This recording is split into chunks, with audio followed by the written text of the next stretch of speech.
ไปไม่ว่าใจของใครย่อมอยากให้ใครเข้าใจเห็นใจเอาดวงใจของเราใส่ดวงใจของเขาเขาจะรู้ว่าเราคิดกับเขาอย่างไง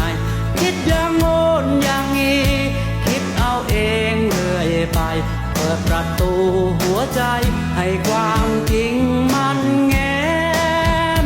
ออกมาคิดดูก็เบื่อเหลือที่จะคิดนี่แหละชีวิตคิดสั้นคิดยาวคิดไปก็ป่วยการที่จะคิดถูกคิดผิดก็คิดไปคนเดียวเปิดใจให้กว้างเราจะได้เป็นสุขใจมีแต่ทุกข์เป็นใจครับใจแคบ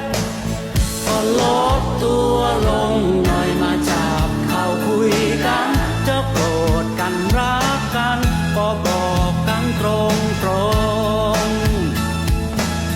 เอาดวงใจของเราใส่ดวงใจของเขาเขาจะรู้ว่าเราคิดกับเขาอย่างไงคิดอย่างโน้นอย่างนี้คิดเอาเองเรื่อยไปเปิดประตูหัวใจ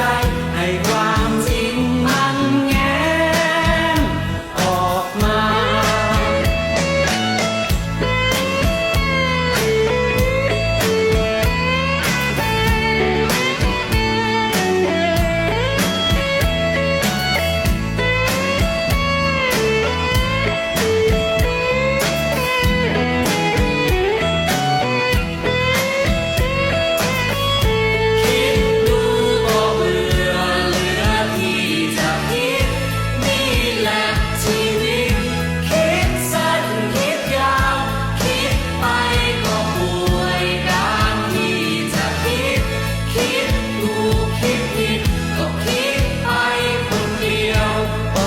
ใจ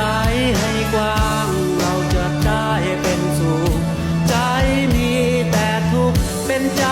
ครับใจแคบ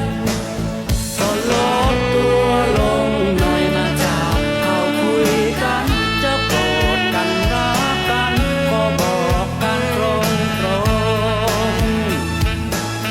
เอาดวงใจของเขาใส่ดวงใจ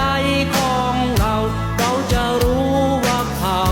คิดกับเราอย่างไงคิดอย่างโน้นอย่างนี้คิดเอาเองเรื่อยไปเปิดประตูหัวใจให้